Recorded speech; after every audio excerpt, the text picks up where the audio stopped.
So what I'm going to say really is to complement what Don has already said about waste in healthcare. And I'm going to focus very much on the kind of climate aspects of that and show how by reducing waste, we can not only help the health system to work more efficiently, do better work for patients and for staff as well, improve staff morale, but also reduce the environmental footprint of the healthcare system. I'm going to point to some win-win actions, we might call them, by which we can reduce waste of resources, but also benefit health directly and indirectly. So if I could have the first slide, please, Karen. This is just to remind us where we are with climate change. So I don't like the term global warming. It sounds very reassuring, doesn't it? But that's what this slide says. Climate change, of course, has been suggested by the WHO to be the greatest single threat to human health. And indeed, it affects human health in a range of different pathways, which I don't have time to go into. But it's affecting health at the moment around the world, and it will increasingly do so, depending on the actions that we take over the next few years. And what you can see from the slide is that we're very, very far away from achieving the Paris Agreement goals, which you may recall is to keep global average temperature to 1.5 degrees. And the green line at the bottom shows you the trajectory that we should be on. And the blue lines at the top shows you where we're actually going, which is probably around between 2.6 and 2.9 degrees centigrade. Now, that's a global average. And over the land, it's higher than the oceans, and some parts of the planet are heating up faster than others, like the Arctic, for example, which is heating up particularly rapidly and is melting the permafrost. So what you can see from this is a range of different lines here, but what you can see is that we're very far away from 1.5 degrees. If we're very lucky, we can keep to under 2 degrees.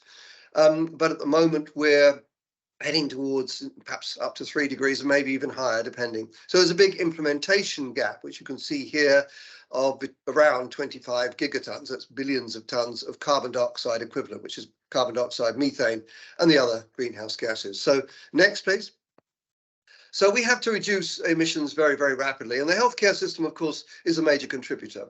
We know that most emissions come from high-income countries and increasingly from emerging economies like China and so on. But the healthcare system itself would be the fifth largest emitter on the planet if it were a single country.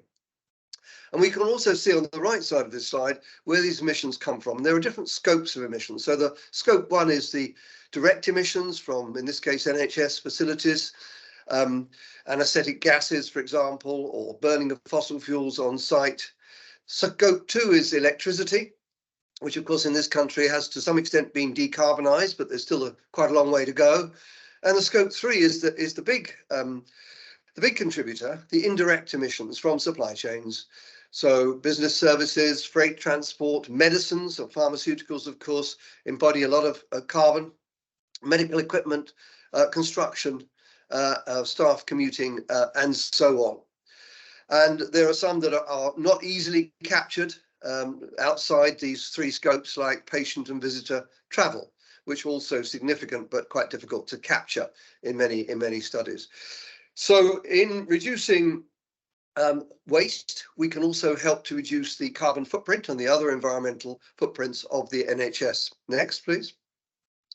And the next slide shows the overview of the NHS Wales carbon footprint. It's a little bit out of date now, but it's probably still broadly correct.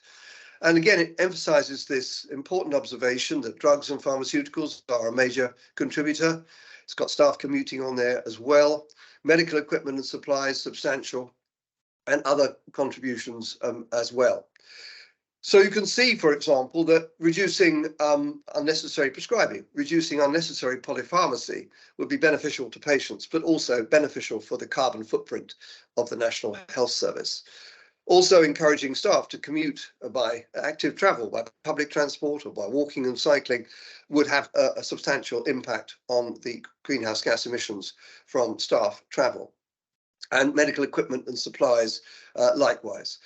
So there's a lot here that can be done to reduce greenhouse gas emissions, improve the quality of healthcare, reduce waste, and there are the number then of win-win solutions that can be employed. Next. So breaking this down by in a bit more detail, on the left you can see again this pie chart emphasizing the importance of procurement. So we have to work with those companies that are supplying the NHS to help them reduce their greenhouse gas emissions, and they themselves have their own supply chains. I remember sitting next to quite a senior executive in the pharmaceutical industry, and I said, well, how many suppliers do you have? And he said, we got 55,000 suppliers. So they have quite a complex task in actually reducing the climate footprint, the environmental footprint of their own supply chains. And they're planning to do that, of course, by implementing guidelines about how their suppliers can help to reduce their greenhouse gas emissions by greater efficiency and moving towards net zero sources of energy. And you can see the procurement footprint for Wales on the right side here, the pie chart, the bar chart. And you can see that drugs and pharmaceuticals are responsible for getting on for a quarter of a million tons of carbon dioxide equivalent, something of that order. So big potential benefits from more rational prescribing, reducing of prescribing waste, supporting patients to reduce unnecessary drug use. And of course, as Don has said, primary prevention as well. And I'll come back to that later on. Next, please. So where are we now? The pathway to net zero. What you can see, and we've already heard this, is the Welsh Government has an overall public sector ambition of net zero by 2030, which will be extremely taxing to achieve, but well worthwhile aiming for. And the hatch line shows you the theoretical linear decarbonisation approach that achieves zero carbon by 2030 for NHS Wales. The 2030 target is in the green line, which shows you the decarbonisation pathways, and that would result in about a 1/3 reduction in emissions by 2030. So it's quite a long way off the net zero ambition. And then the business as usual line at the top shows you that if we don't do anything at all, there could be an increase in carbon emissions.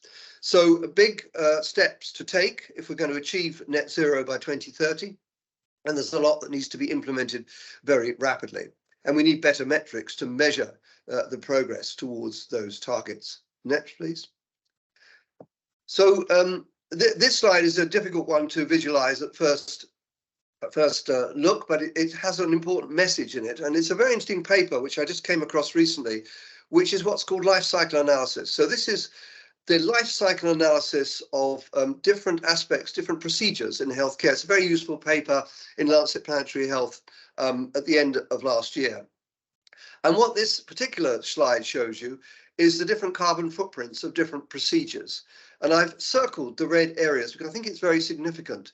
At the top there, you can see there's minimal carbon emissions from cataract surgery in India. And I think that's the Aravind Eye Care. Aravind Eye Care does extraordinary work in India. It provides, for those poor populations, it provides cost-free and does cross-subsidy eye care. And it uses highly efficient methods to process very large numbers of patients on a same-day approach. Most of its staff live on campus. They commute by walking and cycling. It serves mainly vegetarian food in its canteens and so on. So it has an extraordinarily low carbon footprint, and yet it has outstanding results in terms of the results of cataract surgery. And if you look at the big ellipse below that, you can see the carbon footprint of cataract surgery in other locations, different types of cataract surgery. Some of it's the kind of minimal surgery.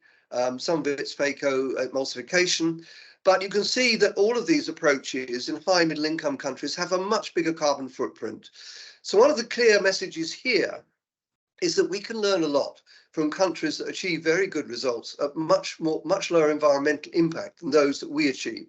And they do so by reducing waste, by reducing complexity of procedures, by having very efficient throughput, and by reducing the environmental footprint of the staff and of the healthcare facilities overall.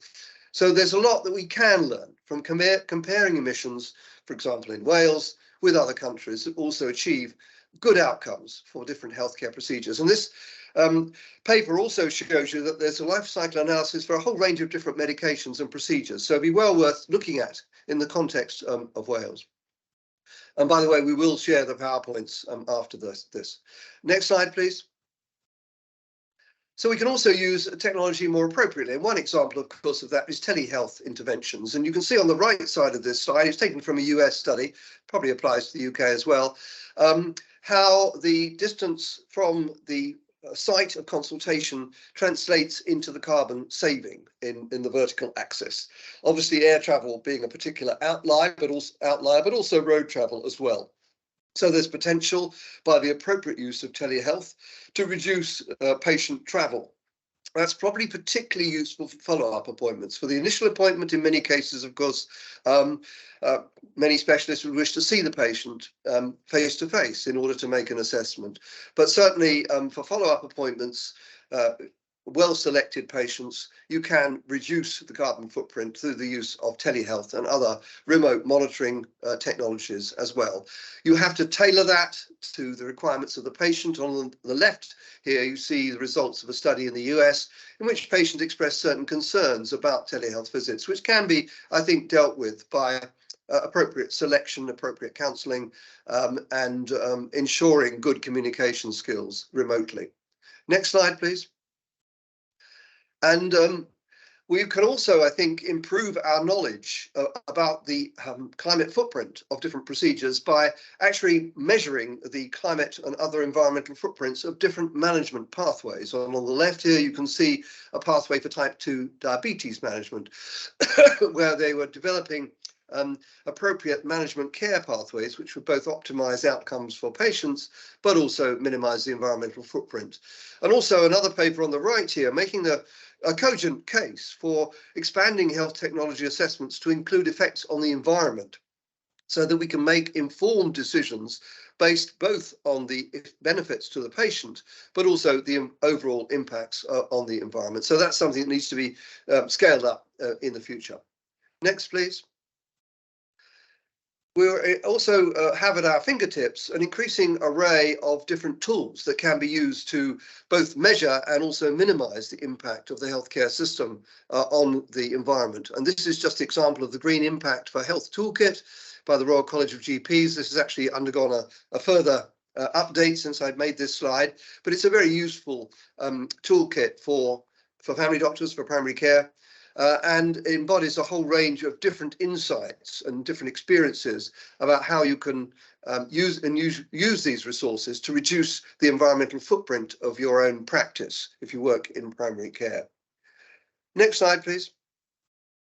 So there are two challenges in relation to climate change, two big challenges. One is to mitigate, that's cutting emissions, which I've been talking about, how the healthcare system can contribute to cutting emissions.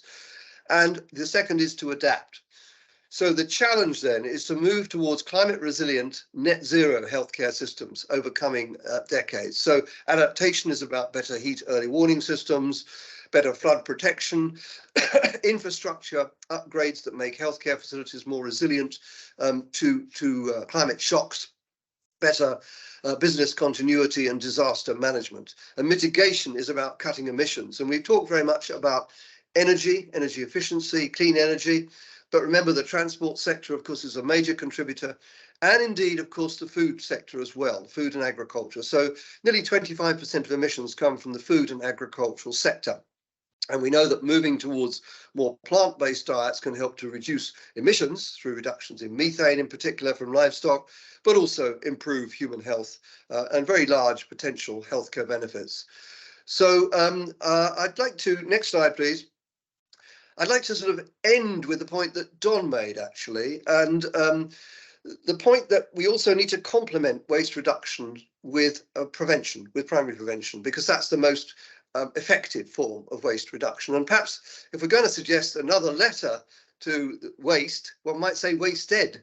Wasted is the D is about addressing the determinants of health, because we know that the determinants, the social, the economic, and the environmental determinants of ill health are major drivers of ill health in our society. And yet we don't address those effectively in many policies. And many industries, of course, make their profits from not paying the full economic costs. So go and fill up your diesel car, you're not necessarily paying the full economic cost of air pollution, of climate change, and road injuries and so on. So essentially, we're subsidizing many of those activities that lead to ill health. And this is a paper that we published just a couple of months ago in Lancet Planetary Health, where we looked at the potential benefits to health of a net zero strategy for the UK, as outlined by the Committee on Climate Change. And we looked at the different proposals that they made about their balanced strategy and their high engagement, widespread engagement strategy. And we showed that we could gain over 2 million life years over coming decades from the balanced strategy, and even more if you had the widespread engagement strategy, which emphasizes the need to reduce greenhouse gas emissions through healthy policies, clean air, more sustainable transport systems, better public transport, more active travel, but also more sustainable food choices, diets as well, more extensive use of predominantly plant-based diets. So we documented major win-wins, major reductions in greenhouse gas emissions, but also major benefits for human health from these kind of primary preventive strategies, which beneficial for the climate, beneficial for health. Next slide, please. So in conclusion, then, there's a great deal that we can do to reduce waste. And within that, as I say, we have to think about more effective preventive strategies as well. And we also are becoming increasingly aware that positive environmental and health framing bolsters public support for climate policies. There's an interesting study published last year, which was a study of over 7,000 adults in 5 countries, including in the UK. And they showed that a positive framing emphasizing the health and environmental benefits of climate action is more likely to bolster public support than talking about the potentially catastrophic effects of climate change. And increasingly so, actually, for those people who are not necessarily engaged in climate change and maybe indifferent or even hostile to the climate change message. So I think a really important message there for us all is that we need to make sure that we communicate positive messages, as well as warning people about the risks and capitalizing on the benefits to health and to the climate of some of these climate mitigation strategies. Thank you very much indeed.